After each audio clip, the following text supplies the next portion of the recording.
Está com o Especial Saúde, seja muito bem-vindo. No programa de hoje vamos conversar sobre hidrocefalia, que significa água no cérebro e que tem a ver com a acumulação de um líquido específico no crânio. Vamos saber mais.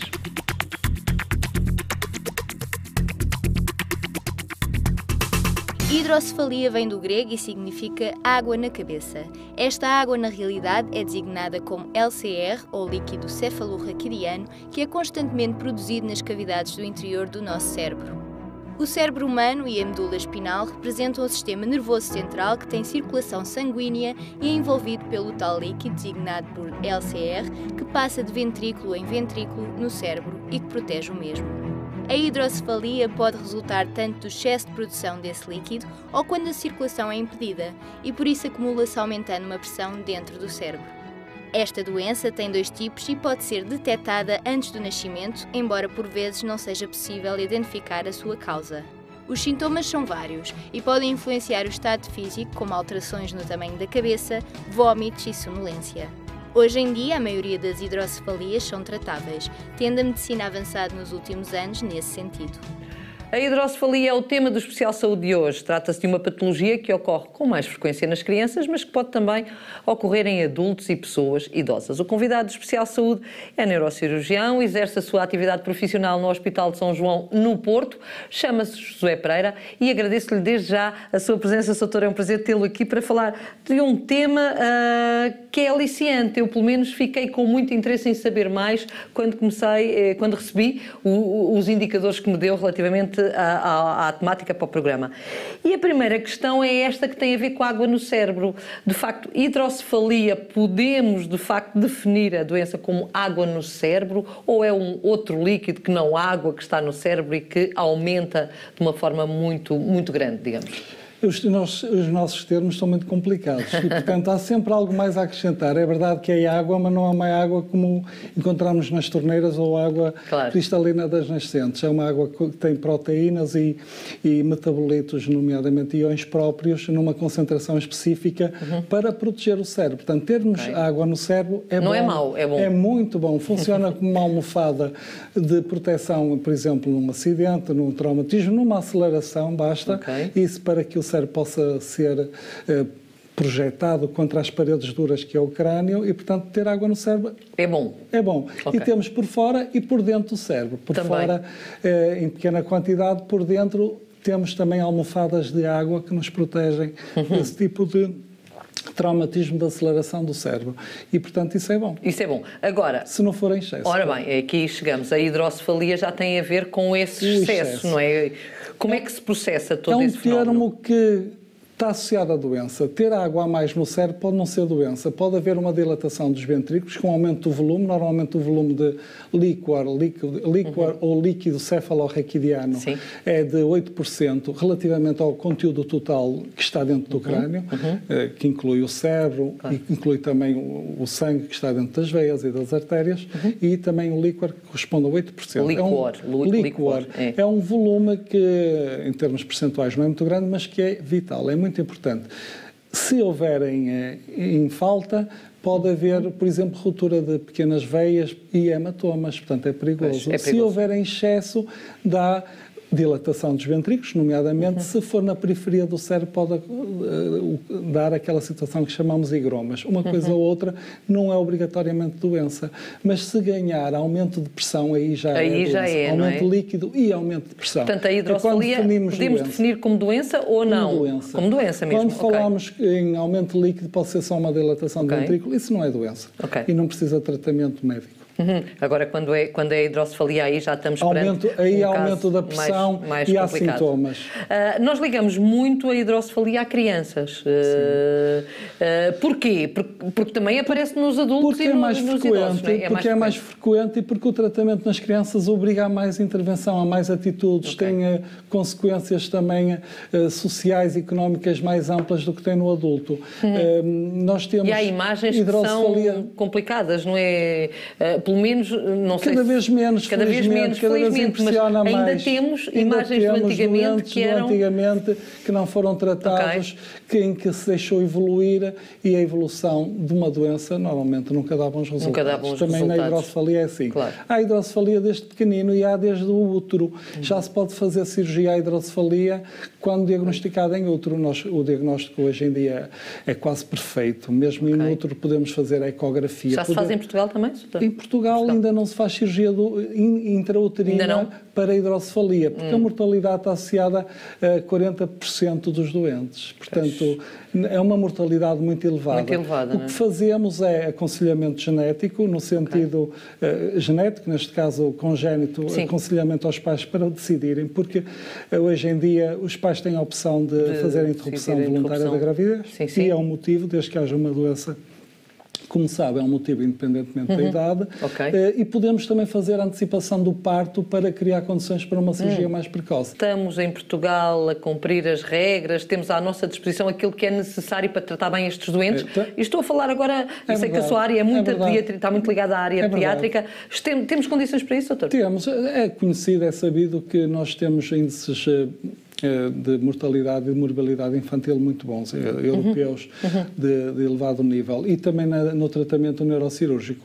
E nós temos, desde que nascem, nomeadamente com o apoio das unidades de neonatologia, grandes facilidades. Temos a ecografia à beira da cama do doente, porque as crianças, quando nascem, têm o crânio aberto e, através da fontanela anterior, que é a moleirinha, podemos fazer logo o diagnóstico. Temos a ressonância que se faz fetal e depois do nascimento, com facilidade, em pouco tempo, em poucas horas, podemos ter um diagnóstico morfológico excelente. Portanto, temos capacidade depois para tratar. A criança mais jovem que eu operei tinha 700 gramas de peso. O resultado foi bom. Ficou curado da hidrocefalia, quer colocando próteses, quer fazendo técnicas endoscópicas em que não precisamos para prótese. E, portanto, logo desde que nascem temos uma patologia específica que é diferente da criança mais velha e do adulto. A criança, fala-se mais da hidrocefalia na criança porque são doentes que estão mais envolvidos em múltiplas reoperações. Nós também temos a hidrocefalia em adultos, mas normalmente com uma operação ou duas o problema fica resolvido.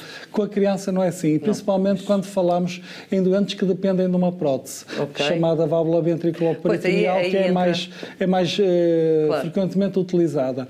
E então, como esses doentes, aqui e nos outros países europeus e na América, em qualquer lado onde se pratica a cirurgia da hidrocefalia, há muitas reoperações. Não é só em Portugal.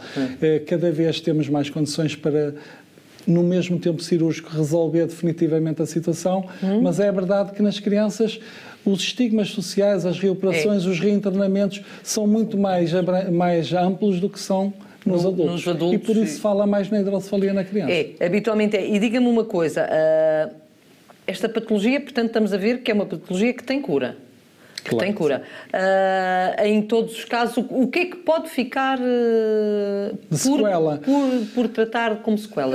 A verdade é que as sequelas da hidrocefalia são graves e por isso é que há um histórico de medo dessas doenças, porque as crianças maltratadas ou pouco tratadas ou com dificuldades de tratamento, e estamos a fazer um recuo de 10, 15 anos, 20 anos, as condições de tratamento não eram as mesmas. Portanto, as sequelas também são maiores. E há um mito, ou não será só, há um histórico. Digo assim, é mesmo histórico, que realmente preocupa as pessoas, porque havia mais cirurgias, havia mais complicações, mais infecções, mais epilepsia, mais consequências na escola, no trabalho e mais debilidade mental. Reduzimos isso muito. Não, os padrões atuais não têm nada a ver com há 15, 20 anos. Devemos estar atentos. São muito vagos. O problema é esse, é que não são patognomónicos, não são diretos, não fazem o diagnóstico. Nas crianças ficam mais prostradas, deixam de comer, mais irritáveis. Mas isso é o que acontece enquanto tem uma virose ou uma gastroenterite. E, portanto, o diagnóstico é muito difícil. O que é importante? É a repetição da queixa. Se uma criança vai ao médico uma vez, duas, três, isso é detectado e é reenviado no sentido adequado do diagnóstico. Mas se vai a um médico e não gosta da resposta, vai a outro. Depois vai a outro. E quando vai ao quarto ou ao quinto, já passou um mês ou 2 ou 3. E há um atraso. E se há atraso no tratamento, pode haver sequelas definitivas. Nos adultos, como é que é? Nos adultos, nomeadamente na hidrocefalia de pressão normal, que surge a partir dos 60 anos, 65, há uma perturbação da circulação do líquor com aumento da pressão. Nem sempre se detecta esse aumento de pressão e dito por isso hidrocefalia de pressão normal.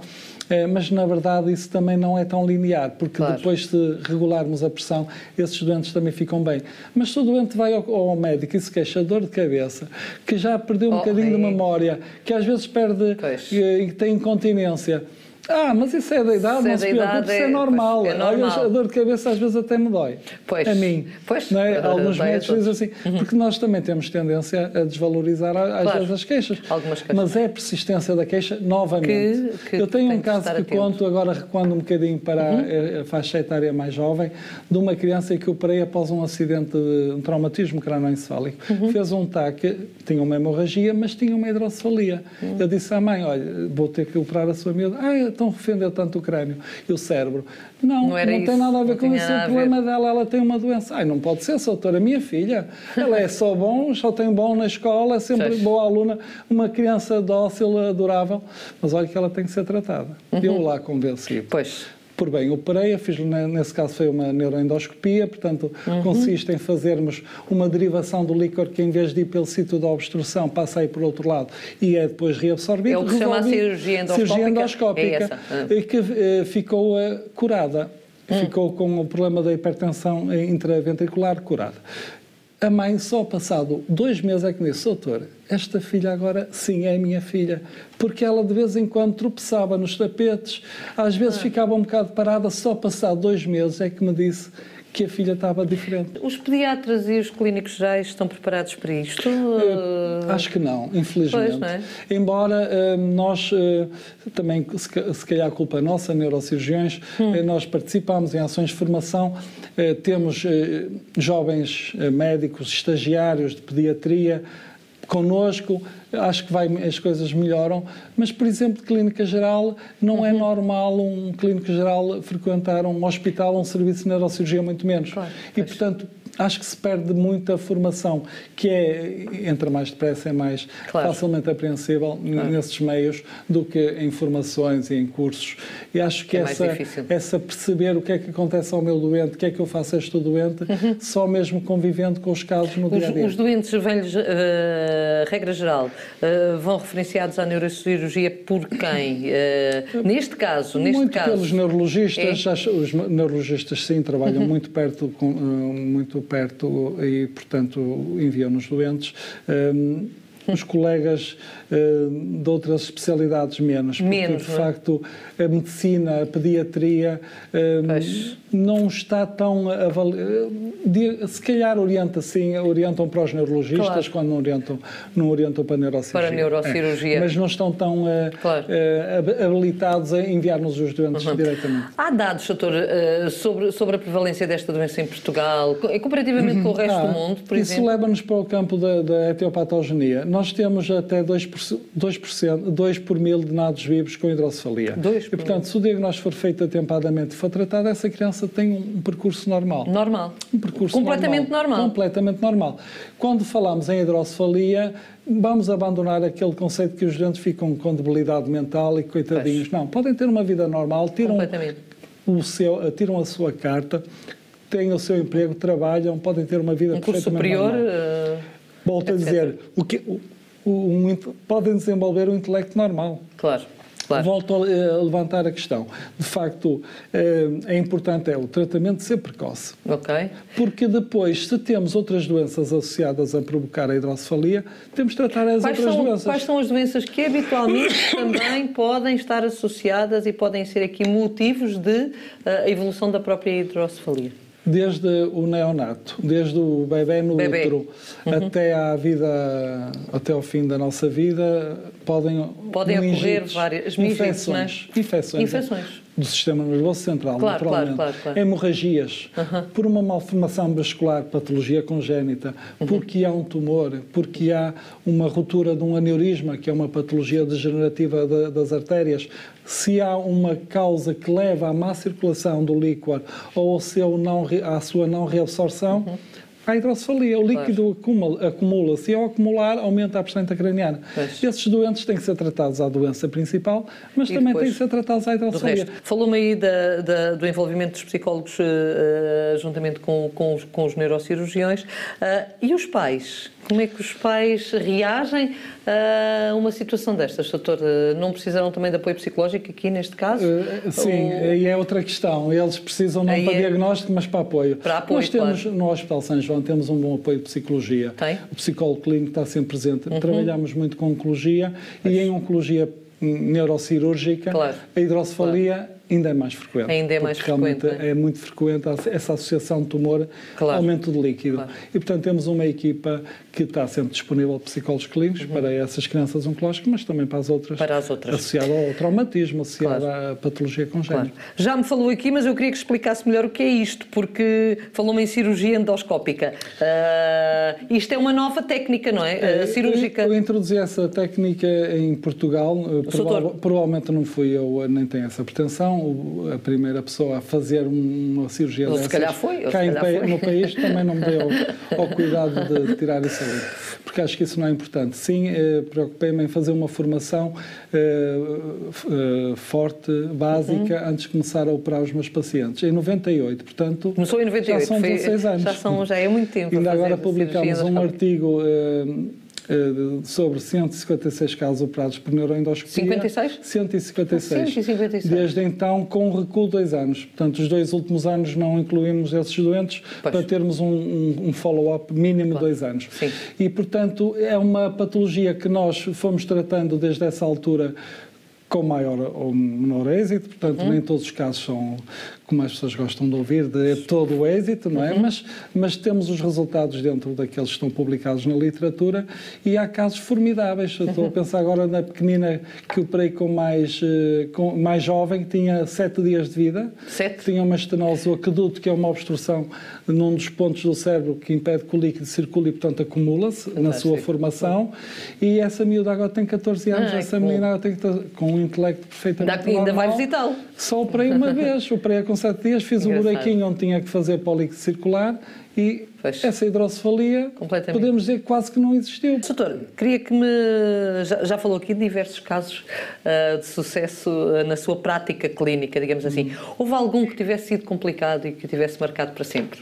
Quer dizer, se calhar todos estes marcam, não é? Todos marcam para sempre, todos os bons e os maus. Ainda por cima com se calhar os maus ensinam-nos mais que os bons. É? Se calhar. Mas, sim, vários em adultos, em crianças, os casos de facto deixam todos um imprinting muito forte e há doentes que nós operamos 20, 30 vezes. E outros que só operamos uma vez. Naturalmente que ficamos muito mais ligados a essas famílias, a esses doentes, que é um amigo para sempre. É para sempre, vai acompanhar. Um doente com hidrocefalia é um amigo para sempre. Tem doentes que começasse muito cedo a tratar e que ainda hoje esteja a tratar, por exemplo? De uma maneira geral, não dou alta a esses doentes. Não dá. De uma maneira geral. O que está preconizado é nós, ao fim de 6 anos, 5 anos, nas crianças. Nos adultos, a vigilância não necessita ser tão apertada. Que conselho é que deixa lá para casa? Para os pais que de facto são confrontados com uma situação destas e que recebem de facto a notícia de que o filho tem este problema. Eu acho que primeiro devem triar aquilo que ouvem. Os pais, às vezes, a primeira coisa que ouvem é completamente errada. Quando ouvirem falar em hidrocefalia, ponham os pés no chão, sentem bem os pés na terra e pensem, calma, que eu já ouvi na televisão, é uma patologia que tem tratamento. E depois... nada está perdido, não é? E antes de fazer a cirurgia, é sempre bom, mas isso para toda a patologia cirúrgica. Na dúvida, ouvir outra opinião. Ouvir uma segunda opinião, uma terceira. E ouvir opiniões de pessoas que façam mesmo. sem menos préstimo para quem não trabalha na área. Estou a falar naturalmente em médicos que trabalham com doentes. O neurocirurgião é aqui com esta patologia, mas que não operam, não têm a mesma capacidade de informar que nós que operamos. Portanto, ou são pessoas que trabalham na área e que têm experiência. Ok. Portanto, o neurocirurgião é a pessoa que está com completamente habilitada para tratar estes doentes. Neurocirurgião com experiência. Não é assim em todos os países. Não é assim em todos os países. Sim, em Portugal. Nomeadamente no Brasil, por exemplo, mas no Brasil, em Portugal, quem é que trata? A cirurgia pediátrica também. Também trata. Também. Pois. Mas em Portugal, em Portugal só a neurocirurgia é que trata a situação está muito mais ligada a este caso. Nos idosos, falámos pouco nos idosos e para terminar, o que é que podemos dizer dos idosos? Aparece também aqui este problema nos idosos. Há uma tríade chamada tríade de Akin e daí haver umas derivações também no mercado com esse nome, que consiste em incontinência urinária, ataxia e cefaleias. Portanto, os doentes ficam com alterações do seu dia-a-dia que são importantes, mas que depois, devido à idade, muitas vezes familiares não valorizam. E também aqui o psicólogo pode ajudar. E de que maneira? Pois. Porque ao avaliar esse doente, ele não está bem. Vamos levá-lo ao psicólogo. E se for preciso ao psiquiatra, ou ao neurologista. É preciso ver se há ali uma deterioração própria da idade, se é uma demência senil, se é uma demência associada à aterosclerose, se é um Alzheimer, se é apenas uma perturbação orgânica por hidrocefalia. Porque o tratamento é impressionante. Nós, por exemplo, um dos testes que se faz, que é o PL test, PL de punção lombar, é tirar um bocadinho de líquor do fundo das costas, da zona lombar. Dita picada na espinha, é assim que as pessoas conhecem. Basta tirar 20, 30 mililitros. O doente que não anda pode ficar a andar naquele preciso momento, mas depois piora. No dia seguinte, se calhar já está igual outra vez, ou antes. E, portanto, é preciso tratar esses doentes. Não se pode dizer, olha, deixe de conduzir, não desligue os fogões, não faça mais nada. Não faça nada. Nada disso. Pelo contrário, é preciso fazer diagnóstico. O que é difícil na medicina é o diagnóstico. Por técnicas temos muitas. Mas para vocês neurocirurgiões, é fácil este diagnóstico? Ou mesmo para vocês ainda requer e se tivermos 10 pessoas a discutir o caso, vai haver 10 opiniões. Claro que vinga o bom senso e a experiência é sempre chamada a intervir, mas não é fácil o diagnóstico. Falta muito para, de facto, a ciência chegar a um ponto de cura total a este nível, Soutor? Estamos longe ainda desse... Nós gostamos muito de falar de uma cura para sempre, não é? Pois, cada vez ela aparece menos. Eu acho que nós podemos falar em cura já. Podemos falar já em cura total neste momento. Não podemos dizer é que todos os doentes vão ser tratados com êxito.